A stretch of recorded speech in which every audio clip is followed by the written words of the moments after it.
Europe 1. Le grand direct de la santé avec Jean-Marc Morandini et nos spécialistes du jour.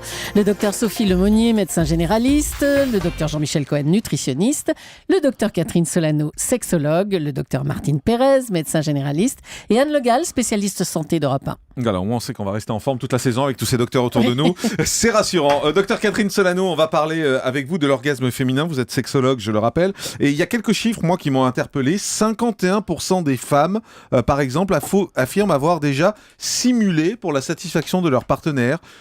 C'est assez surprenant d'avoir un chiffre aussi élevé. Et 7% des femmes affirment ne jamais avoir d'orgasme. C'est possible ? Oh, bien sûr que c'est possible. Nous, en consultation, on voit tout le temps des femmes qui n'ont pas d'orgasme et c'est pour ça qu'elles viennent consulter. Alors, je vais rebondir sur la simulation parce que la simulation, c'est pas les femmes qui simulent, c'est pas forcément des femmes qui n'ont pas d'orgasme.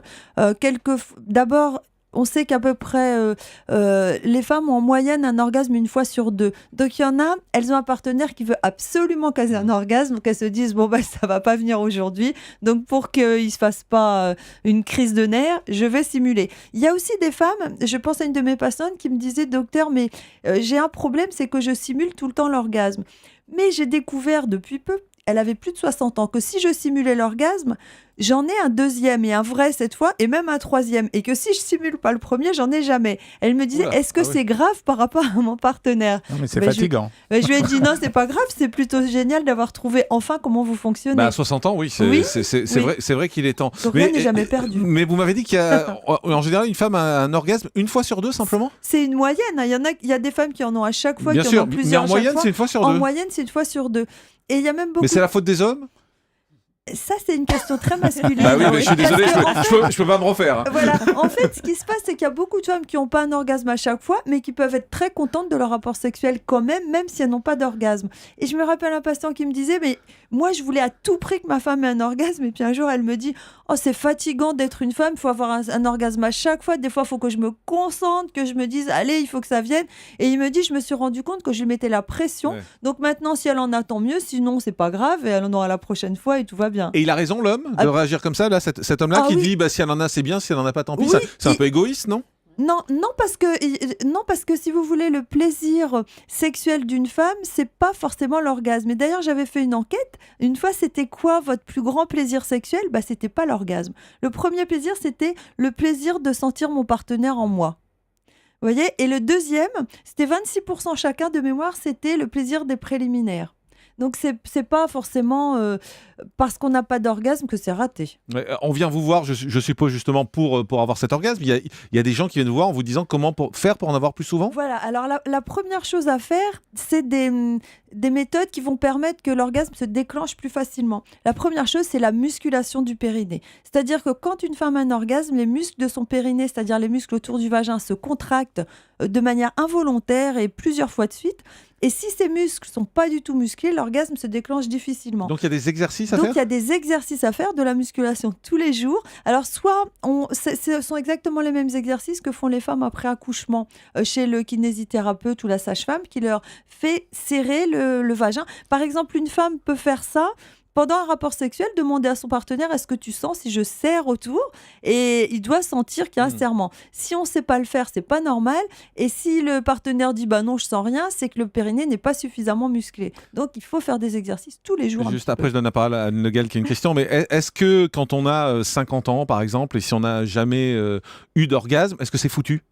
Ah non, c'est pas fichu. Il faut. C'est-à-dire qu'on peut réapprendre à n'importe quel âge. Oui, on peut réapprendre. Il y a pas mal de méthodes. Donc la première, c'est la musculation du périnée. Vous voulez poser une question ?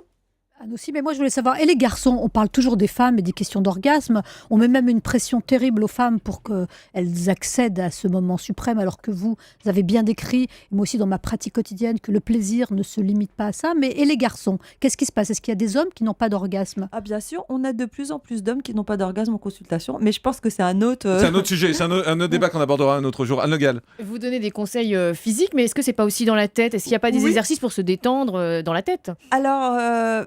disons que c'est dans la tête, dans le sens où il y a des femmes qui ont des blocages sexuels. et donc qui n'ont pas d'orgasme parce que par exemple elles ont eu une agression subie, une agression sexuelle, etc.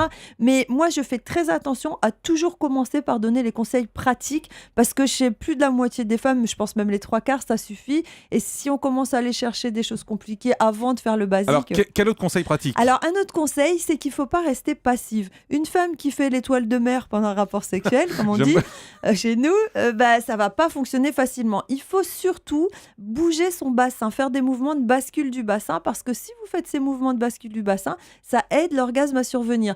Donc, les femmes qui ne savent pas faire ça peuvent s'inscrire, c'est la rentrée, à un cours de danse orientale ou de danse du ventre. D'accord. C'est exactement les exercices qui sont très bénéfiques pour délier le bassin. Il faut faire la danse du ventre à son petit ami, en fait, c'est ça? Pendant le rapport sexuel. Exactement, et c'est très agréable pour les deux. Docteur Lemonnier. Oui, qu'est-ce qu'on peut attendre des sextoys?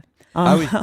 Alors, Bonne les question. sextoys, on peut pas en attendre grand-chose en fait, parce que en général, si vous voulez, le problème, c'est une femme qui utilise souvent des sextoys, elle a tendance à ne plus avoir des difficultés à avoir un orgasme avec son partenaire, simplement parce que le pénis ou la main du partenaire sont pas électrifiés et peuvent pas faire de vibrations, donc c'est moins efficace. Donc il faut beaucoup s'en méfier. Alors Ça donne de mauvaises habitudes en fait. Exactement.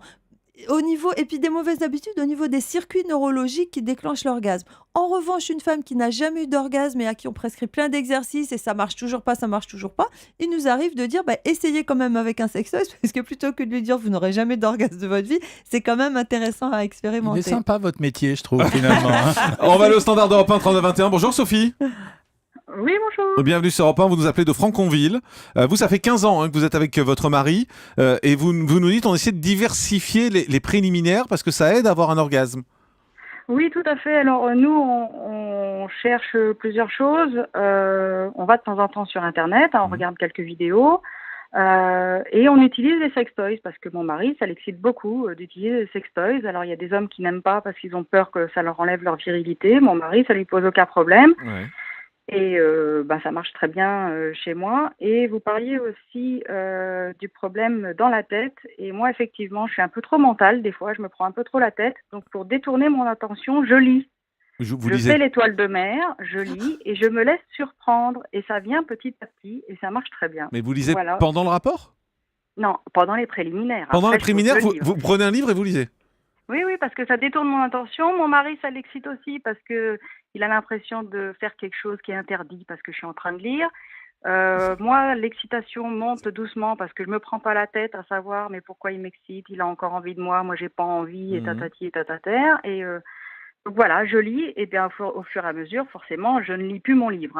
C'est clair, j'espère. Docteur Catherine Solano, vous en pensez quoi de cette méthode? C'est très intéressant parce qu'en fait, c'est un jeu érotique. Et ce qui se passe, c'est que donc j'ai donné des exercices pour faciliter la survenue de l'orgasme, mais il y a aussi plein de choses qu'on peut faire pour augmenter le niveau d'excitation. Et tous les jeux érotiques peuvent augmenter le niveau d'excitation, du coup, l'orgasme vient plus facilement. Le fait de dire, je suis en train de lire, je fais semblant de pas me rendre compte de ce qui se passe, c'est un jeu. Mais on peut aussi bien, il y a des femmes qui jouent avec leur mari en disant ce serait le réparateur informatique, je suis sur mon ordinateur, il arrive et il commence à me faire des avances ou des petits attouchements. Mais ça marche, c'est un peu caricatural, non? Non, ça marche. Bonjour, je suis le réparateur. Oui, mais ça marche si c'est excitant pour vous. Si vous trouvez ça débile, ça marche pas. Oui, c'est ça. Ça fait film porno. C'est toujours le type qui sonne. Bonjour, je suis le réparateur. Merci Sophie, en tout cas, pour votre témoignage. Vous nous appeliez de Franconville et c'est vrai que c'est à chacun à trouver son équilibre finalement. Exactement. C'est ça, et à trouver ce qui peut le faire fantasmer aussi. Tout à fait, ensemble si possible, parce que c'est encore plus agréable. Bonjour, je suis le réparateur, c'est la pub. 11h28. Europe 1, Jean-Marc Morandini. le grand direct de la santé.